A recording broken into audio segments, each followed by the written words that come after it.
सर्व वडीलधारी, सर्व सन्माननीय पत्रकार बंधू आणि उपस्थित तरुण सहकारी मित्रांनो,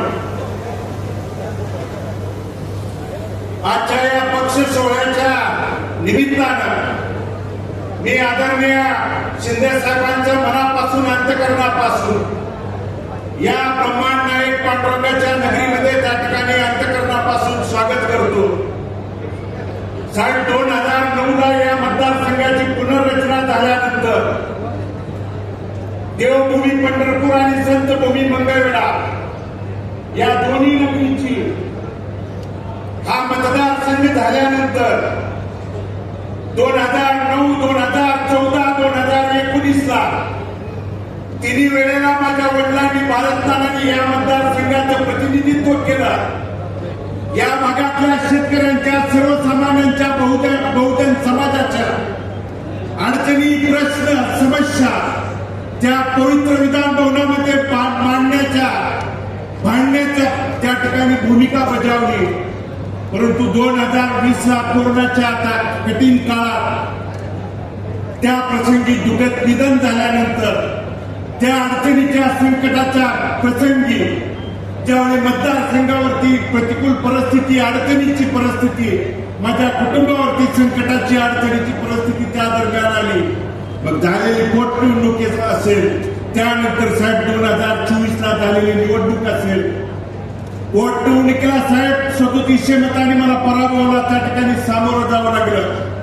पराभवाला सामोरं जावं लागल्यानंतर राज्यातल्या प्रत्येक नेते मंडळींच्याकडे या मतदारसंघातल्या, तालुक्यातला प्रत्येक प्रश्न पोटतिडकीनं मांडण्याच्या त्या ठिकाणी घेऊन जाण्याची भूमिका मी मांडत होतो, बोलत होतो. परंतु तालुक्यात बऱ्याच लोकांनी सांगितलं भालके संपले, भालकेचं काय आहे. पण 2024ला देखील साहेब निवडणूक लढवत असताना या भालकेचं काय आहे म्हणून त्या ठिकाणी सांगितलं. पण त्या प्रतिकूल परिस्थितीत साहेब डोक्यावरती कुणाचा देखील हात नसताना ती निवडणूक लढवली. आणि इथल्या मायबाप जनतेने, कारण माझ्या वडिलांच्या जाण्यानंतर माझ्या वडिलांनी जर माझ्या पाठीमागे काय सोडलं असेल, कारण वडील मुलासाठी इस्टेट प्रॉपर्टी संपत्ती सोडतो, माझ्यासाठी जी इस्टेट प्रॉपर्टी धन संपत्ती आहे ती माझी मायबाप जनता ही माझी इस्टेट प्रॉपर्टी. मला 1,16,717 मतदार बंधू भगिनीने आशीर्वाद देऊन पाठबळ देण्याची भूमिका त्या दरम्यान बजावली. 8,400 मतांनी त्या ठिकाणी पराभव स्वीकारावा लागला.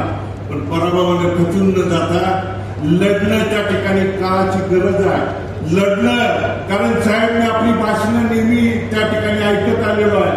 रणांगणातनं त्या ठिकाणी पळ कधीच काढायचा नसतो, रणांगणातनं पळायचं नाही, तर प्रत्येक रणांगणातनं पळवायचं काम त्या ठिकाणी करायची भूमिका, पार पाडायची असते भूमिका. आणि म्हणून साहेब 4 महिन्यापूर्वी नगरपालिकेच्या निवडणुकीच्या निमित्तानं, कारण आपल्याला साहेब भेटायला येत असताना ज्या अनाथांच्या नाथ म्हणून ज्या महाराष्ट्रात आपण त्या ठिकाणी साहेब प्रसिद्ध आहे, गोरगरिबांना मदतीचा हात देणं, कार्यकर्त्यांना ताकद देणं, बळ देणं.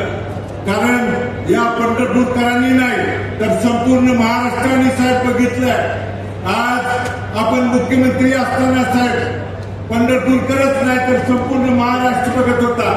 आषाढी वारीला साहेब इतिहासात अनेक मुख्यमंत्री साहेब आले, पण आपण एकमेव असे मुख्यमंत्री आहात की आषाढी वारीच्या नियोजनासाठी अगोदर 2-2 दिवस त्या ठिकाणी, मग वाकडी तर मंदिर परिसराचा प्रत्येक भाग फिरून मग पाण्याची परिस्थिती त्या ठिकाणी वारकऱ्यांना आहे का, पिण्याच्या पाण्याची सोय आहे का, त्याला सावली आहे का, त्याला कुठली गैरसोय आहे का, मुद्दाची सोय आहे का, प्रत्येक गोष्ट बघणारा मुख्यमंत्री